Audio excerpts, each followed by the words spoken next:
యేసుక్రీస్తు వారు సిలువలో మరణించారు, యేసుక్రీస్తు వారు తిరిగి లేచారు. లేఖనముల ప్రకారము సిలువ వేయబడి సమాధి చేయబడి 3వ దినమందు తిరిగి లేచారు.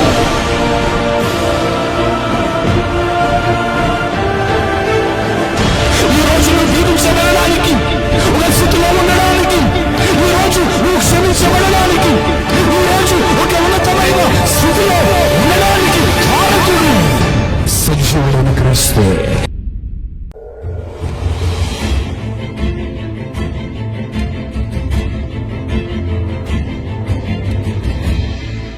అందుకే పరిశుద్ధతను కలిగి ఉండాలి. రెండవదిగా మీకు చెప్పే మాట ఏంటంటే, ఎక్కడ అర్హత కావాలంటే అర్హత దేవుని పక్కన నిలిచి ఉండాలంటే రెండవదిగా మీకు చెప్పే మాట వాక్యములో నిలిచి ఉండాలి. ఎక్కడ నిలిచి ఉండాలి? వాక్యములో నిలిచి ఉండాలి. వాక్యములో ఎప్పుడైతే మనం నిలిచి ఉంటామో ఆయనకి శిష్యులు అవుతాం. అందుకే చాలా మంది వాక్యము వినరు, వాక్యములో నిలిచి ఉండరు. బైబిల్లో రాయబడిన మాట అనేక సార్లు ప్రకటన గ్రంథంలో ఆ యోహాను గారు చెప్తాడు, సంఘములతో ఆత్మ చెప్పుచున్న మాట చెవిగలవాడు ఆత్మ చెప్పుచున్న మాట చెవిగలవాడు వినుగాక. చాలా మంది ఏమనుకుంటారంటే, పాస్టరయ్య గారే నా గురించి మాట్లాడాలనుకుంటే ఈ యుగమందైనను రాబోయే యుగమందైనను నీకు క్షమాపణ లేదు. అయిపోయా నీ జీవితం, చాప్టర్ క్లోజ్ అయిపోయింది నీ జీవితం. ఇంకా పరిశుద్ధాత్మకు మనిషి కుమారునికి విరోధంగా మాట్లాడిన క్షమాపణ ఉంది, కానీ పరిశుద్ధాత్మకు విరోధంగా మాట్లాడితే ఏం లేదు, క్షమాపణ లేదు. ఈ యుగమందైనను రాబోయే యుగమందైనను. ఎప్పుడైతే నా గురించే మాట్లాడుతున్నాడు ఏ వాక్యం అని ఎప్పుడైతే నీలోకి విసుగొస్తుందో, బాధ వస్తుందో, అప్పుడు నీ గతి అయిపోయింది. ఇంకా నీ చాప్టర్ క్లోజ్ అయిపోయినట్లే. కారణం ఏంటంటే, నీలోకి ఎప్పుడైతే ఆ గర్వము వస్తుందో, ఎప్పుడైతే అక్కడ సేవకుని మాటలను నువ్వు భావిస్తావో నిలుచున్నప్పుడు, అప్పుడు నీ జీవితంలో నువ్వు అనేకమైన నష్టాలు చూస్తావు, అనేకమైన భయంకరమైన బాధలను చూస్తావు. ఇవన్నిటిని పక్కకు పెడితే ఆ రాజ్యానికి నువ్వు వారసుడివి కాలేవు.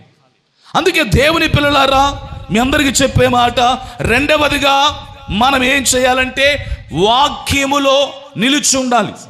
యోహాను సువార్త 8వ అధ్యాయము 31వ వచనాన్ని చదువుకుందాం. కాబట్టి యేసు తనను నమ్మిన యూదులతో, మీరు నా వాక్యమందు నిలిచిన వారైతే నిజంగా నాకు శిష్యులై ఉండి సత్యమును గ్రహించుదురు. చాలు. గమనించే మాట ఏమిటంటే, ఈ వాక్య గ్రంథములో వ్రాయబడిన మాట చాలా చక్కటి మాట.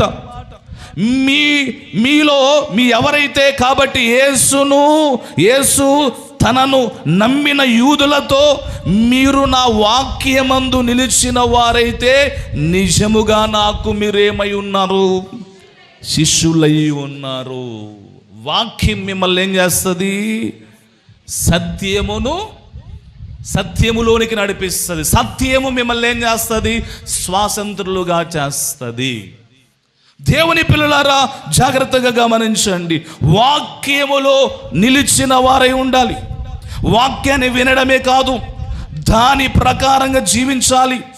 వాక్యము మనకు సత్యాన్ని తెలియజేస్తుంది. సత్యము వలన మనకు విడుదల, సత్యము వలన మనకు శక్తి, సత్యము వలన కృప దొరుకుతుంది.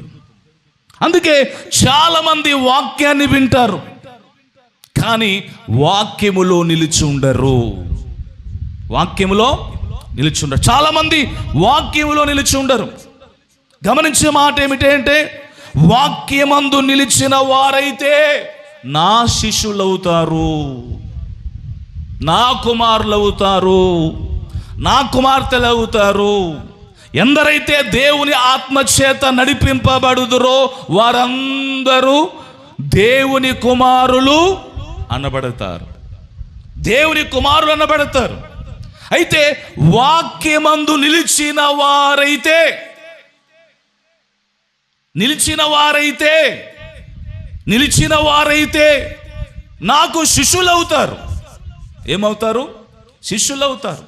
వాక్యములో నిలిచి ఉండాలి. వాక్యం అంటే వాక్యం ఏం చెప్తుంది? వాక్యం ఏం చెప్తుంది? పరిశుద్ధంగా జీవించమని చెప్తుంది. వాక్యం ఏం చెప్తుంది?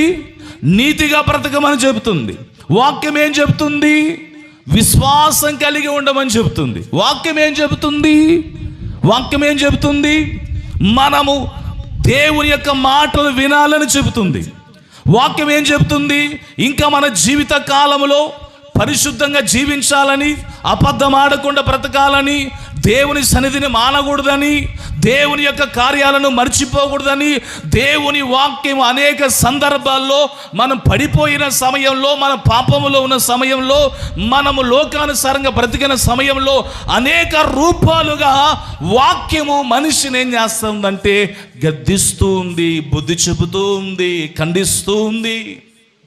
అందుకే పౌలు గారు ఏమంటారంటే, పౌలు గారు మాట చెప్తారు, ఇదిగో మనుషులు దురద చెవులు కలిగిన వారిగా ఉన్నారు, సమయమనక అసమయమనక సువార్తను ప్రకటించుము, వాక్యమును ప్రకటించుము. ఎందుకంటే ఖండించుము, బుద్ధి చెప్పుము. ఎందుకంటే ఖండించాలి, బుద్ధి చెప్పాలి అని అంటారు.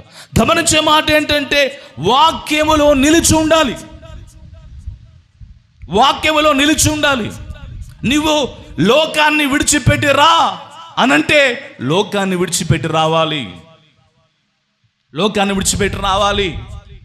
పాపాన్ని విడిచిపెట్టి రావాలన్నప్పుడు వాక్యము పాపాన్ని విడిచిపెట్టి రావాలి. నీవు ఏ యొక్క చెడుకు వ్యసనము, ఏ చెడు వ్యసనాలకి బానిసైపోయావో ఆ చెడును విడిచిపెట్టి రా అని చెప్పినప్పుడు వాక్యములో నిలిచి ఉండాలి. ఈ రోజుల్లో చాలామంది నిలకడ లేని జీవితాలు చాలామంది ఉన్నవి. నిలకడ లేని జీవితాలు చాలా ఉన్నాయి. చాలామంది వింటున్నారు కానీ దాన్ని ఏం చేయట్లా, గ్రహించట్లేదు. చాలామంది వింటున్నారు కానీ దాన్ని ఏం చేయట్లేదంటే గ్రహించట్లా. వాక్యాన్ని అసహించుకునేవారు చాలామంది ఉంటారు. వాక్యం విషయంలో విని బాధపడేవారు చాలామంది ఉంటారు. ఇలాంటివన్నీ చేసే సమయంలో మన జీవిత కాలంలో మనము వాక్యమందు నిలిచి ఉండలేం. గమనించే మాట ఏమిటంటే ఆయన వాక్యాన్ని ఎవరైతే వింటారో, వాక్యమును విన్నవారైతే వారు నాకేమవుతారు? శిష్యులైన వారు అవుతారు. వినాలి, వాక్యాన్ని వినాలి. నీవు దేవుడు నిన్ను అనేక సందర్భాలుగా అనేక విధాలుగా దేవుడు చెప్తారు. ఉపవాస ప్రార్థనలకు రండి అని దేవుడు చెప్తారు. అది వాక్కు కాదా? చెప్పండి, వాక్కా కాదా? అది గడి చెప్పాలి. వాక్కా కాదా? వాక్యమే. గమనించే మాట ఏమిటంటే రండి అంటే ఆయన వాక్యములో నీవు దేవుని సన్నిధికి వస్తే నిలిచుండే భాగ్యం దొరుకుతుంది. నాకు పనికి పోయి లేట్ అవుతామయ్యా, 6 అవుతుందయ్యా, 6:30 అవుతుందయ్యా, నాకు కుదరదయ్యా అని అంటే నిలిచుండు. నీ పని పాటల్లోనే నువ్వు నిలిచుండి నీ పని పాటల్లోనే నిలిచుండు. పని చేయొద్దని చెప్పట్లా, పనికి నువ్వు న్యాయం చేసుకుంటున్నావు, చేసుకో. ఒకవేళ 10 నిమిషాలు లేట్ అయిందా, నువ్వు సేవకులతో చెప్పుకొనయ్యా నా పరిస్థితి లాగుంది, ఈ టయానికి నేను వచ్చి పాలు పొందొచ్చా మందిరంలో అని ఒక మాట అడిగి దాని యందు నువ్వు నిలిచుండగలిగితే, ఆ సహవాసం అందు నిలిచుండగలిగితే నువ్వు ధన్యురాలువా కాదా? ధన్యుడవే. గమనించే మాట ఏంటంటే వాక్యమందు నిలిచి చాలా మంది లేరు. గమనించే మాట ఏంటంటే దేవుని పిల్లలారా, మీ అందరికీ చెప్పే మాట, వాక్యములో నిలిచి ఉండేటువంటి వారు చాలామంది తక్కువైపోయారు. మూడవదిగా మీకు చెప్పే మాట ఏమిటంటే విశ్వాసములో నిలిచి ఉండాలి. ఎక్కడ నిలిచి ఉండాలి? కొరింథీయులు రాసినటువంటి మొదటి పత్రిక 16వ అధ్యాయము 13వ వచనం చదువుకుందాం. మెలకువగా ఉండుడి, విశ్వాసమందు నిలకడగా ఉండుడి, పౌరుషము గలవారై ఉండుడి, బలవంతుడై ఉండుడి, మీరు చేయు కార్యములన్నీ ప్రేమతో చేయుడి. గమనించే మాట ఏమిటంటే పౌలు గారు ఈ యొక్క కొరింథీయులకు రాస్తూ తెలియజేసిన మాట ఏమిటంటే, దేవుని పిల్లలారా మీకు తెలియజేసే మాట, మెలకువగా ఉండుడి, విశ్వాసమందు నిలకడగా ఉండుడి. విశ్వాసమందు ఏం చేయాలి? నిలకడగా ఉండాలి. అంటే దేవునితో నిలిచి ఉండాలి అని అంటే విశ్వాసమందు నిలకడగా ఉండాలి. ఈరోజు చాలా మందికి విశ్వాసము నిలకడగా లేదు. ఏం లేదు? నిలకడగా లేదు. విశ్వాసం ఎటు వెళ్ళిపోతే అటు వెళ్ళిపోతుంది, ఎటు పోతే అటు వెళ్ళిపోతుంది. కానీ ఒక చోట నిలిచి ఉండాలి విశ్వాసం అన్న తర్వాత. గమనించే మాట ఏంటంటే, దేవుని పిల్లలారా, మన జీవిత కాలంలో విశ్వాసములో నిలిచి ఉండాలి. ఒక ఆమె బైబిల్ గ్రంథములో 12 సంవత్సరాల నుండి రక్తస్రావము కలిగినటువంటి స్త్రీ ఆమె ఉంది. యేసు ప్రభు యొక్క వస్త్రాలు ముట్టుకుంటే చాలు నేను బాగుపడతానని చెప్పింది. చాలు నేను బాగుపడతా, ఆయన వస్త్రాలు ముట్టుకుంటే నేను బాగుపడతానని చెప్పింది. కానీ ఆమె వెళ్ళి యేసు వస్త్రాలను ముట్టుకొనగా యేసులో ఉన్న ప్రభావం ఆమె లోనికి వెళ్ళి ఆమె స్వస్థత పొందుకుంది. ప్రవన్నారు, నన్ను ఎవరో ముట్టారు, నా ప్రభావము బయటికి వెళ్ళిపోయింది అని అంటే శిష్యులైన వారు అంటారు, అయ్యా ఎవరు ముట్టారు? ఇన్ని వందల మంది జనాలు ఉన్నారు, ఇన్ని వేల మంది జనాలు ఉన్నారు, పడుతూ లేస్తున్నారు, ఎవరు ముట్టారని చెప్తావు? కానీ అంతమంది, అన్ని వందల మంది మధ్యలో కూడా ఈమెకున్న విశ్వాసం ఏంటంటే, ఆయన వస్త్రాలు ముట్టుకుంటే చాలు నీ బాగుపడిపోతానని చెప్పి వస్త్రాలు ముట్టుకుంది, బాగైపోయింది. వైద్యుల నమ్ముకొని వ్యసన పడ్డాను. వైద్యులు నమ్ముకుంది, ఆ తన డబ్బంతటిని వ్యాయామం చేసుకుంది, భయంకరమైన ఖర్చు పెట్టేసుకుంది, అనేక మంది వైద్యులను ఆశ్రయించింది. కానీ వైద్యులను నమ్మింది. వైద్యుల నమ్ముకొని వ్యసన పడ్డాను, నా వైద్యుడవు నీవని నీ చెంతకు చేరాను. వైద్యులు నమ్ముకుంది, వ్యసన పడింది. గమనించే మాట ఏంటంటే, విశ్వాసముతో ఆమె చేసిన పని ఏంటి అని అంటే వస్త్రాలు ముట్టింది. వస్త్రపు చెంగు ముట్టగా ఆమె బాగైపోయింది. అందుకే దేవుని పిల్లలారా, చాలా మందిలో విశ్వాసము లేనందువలనే వారి కుటుంబాలు అభివృద్ధిలోనికి రావట్లేదు. విశ్వాసము లేనందువలనే ముయ్యబడిన గర్భాలు తెరవబడట్లేదు. విశ్వాసం ఉంచాలి. నీ కష్టము పోవాలన్నా, నీ కన్నీరు పోవాలన్నా, నీవు అనుభవించే శ్రమల్లో నుంచి విడిపింపబడాలన్నా, నీ జీవితంలో చిక్కు ప్రశ్నలు దాగి ఉన్నా, నిన్ను అవమానభరితంగా నిన్ను చేస్తున్నా, నీవు విశ్వాసములో ఒక్క చోట నిలబడగలిగితే తప్పకుండా ఆయన కరుణించు దేవుడై ఉన్నారు. ఆమెతో ప్రభు చెప్పారు, కుమారి నీ విశ్వాసం నిన్నేం చేసింది? స్వస్థతపరిచింది. అందుకే విశ్వాసములో నిలకడగా ఉండాలి. ఎప్పుడైతే నిలకడగా ఉంటారో వారి జీవితంలో అద్భుతమైన కార్యాలు జరుగుతాయి.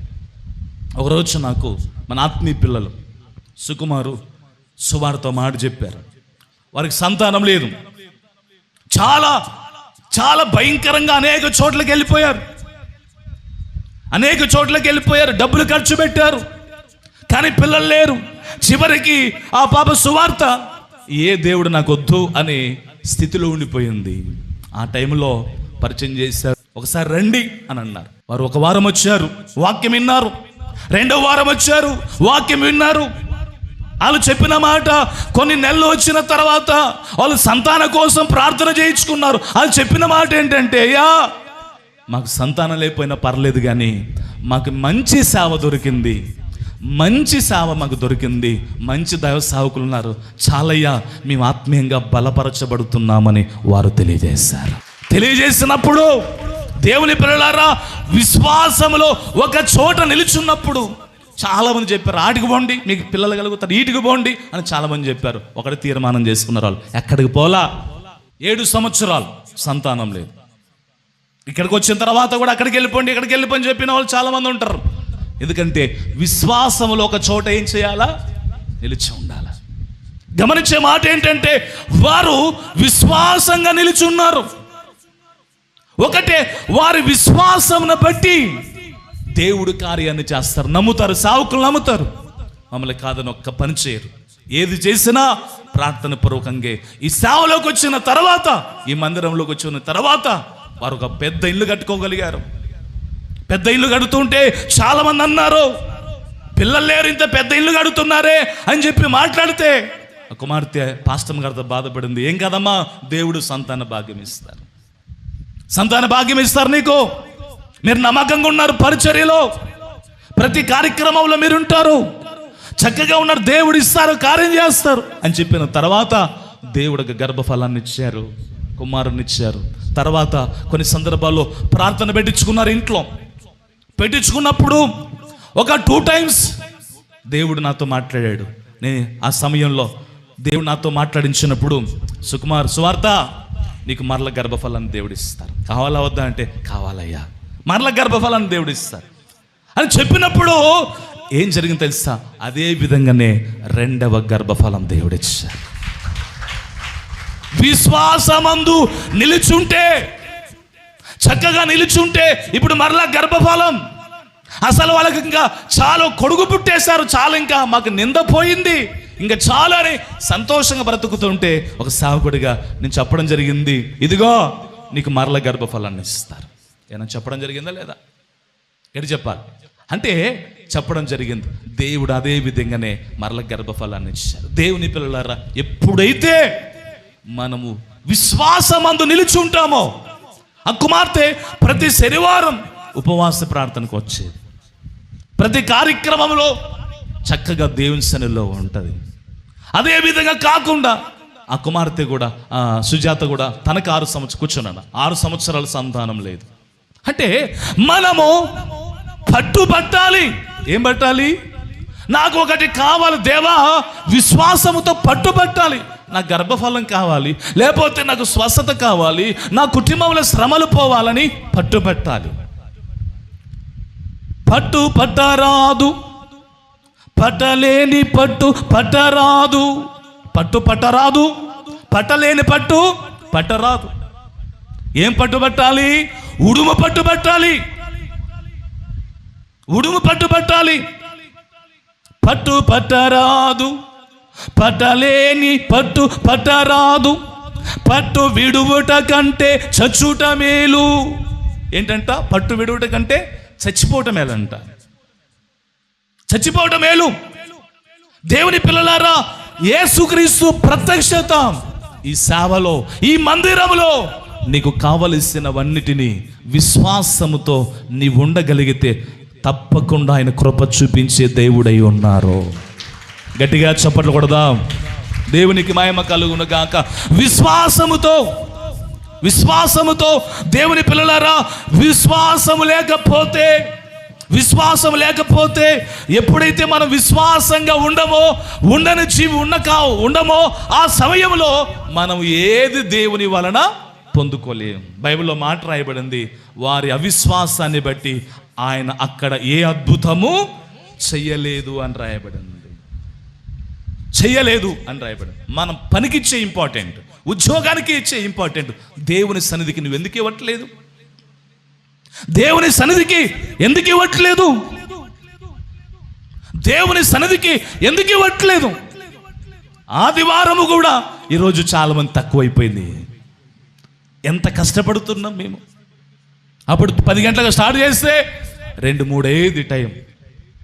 అయ్యో, కొంతమంది పిల్లలు పనికి వెళ్ళిపోతున్నారు, పని చేసుకునే వాళ్ళు ఉన్నారు, వాళ్ళు చాలా ఇబ్బందుల్లో ఉన్నారు, చాలా ఏడుస్తున్నారని చెప్పి మా ప్రాణాలు ఆయాసపరుచుకొని 2 ఆరాధనలు మరలా బేతంచెర్లకి మేము వెళ్ళిపోవాలా? ఒక్క పూట వచ్చి కూర్చునే దానికే నీకు అంత బరువు అయితే అన్ని గంటలు నిలబడి సావకుడు మరి నీతో దేవుడు మాట్లాడాలి కదా. మేము ఎలాగా? తినే కూడా ఉండదు ఒక టైంలో, ఇంట్లో తినే కూడా ఉండదు, వెళ్ళిపోవాలి, పరుగున వచ్చేయాలా, తినే కూడా ఉండదు. పాస్టర్ గారికి అట్లా కంటిన్యూ చేయాల్సి వస్తుంది. రెండో ఆరాధన కూడా తినకుండా వాక్య టైంలో వెళ్ళి కొంచెం తింటుంది. అంటే గమనించే మాట ఏంటంటే, అంటే ఇంత ప్రాణాలు ఆయాసపరుచుకుంటున్నది ఎవరి కోసం? మీకోసం కదా. వస్తే రాని, లేకపోతే లేదని విడిచిపెట్టి నేను ఒక తీర్మానం చేసుకొని ఒక్క ఆరాధన పెడితే వచ్చేవాడు వస్తాడు, పోయేటాడు పోతాడని కండిషన్ పెడితే ఏమైపోతుంది? అంతే, వచ్చేవాళ్ళు వస్తారు, పోయేవాళ్ళు పోతారు. కానీ ఇంత అర్థం చేసుకొని సావుకులు ఇంత అనుకూలంగా పెడుతున్నప్పటికీ కూడా ఆరాధన దీవెన తీసుకుని వెళ్ళిపోతారు మొట్టమొదటి ఆరాధనలో.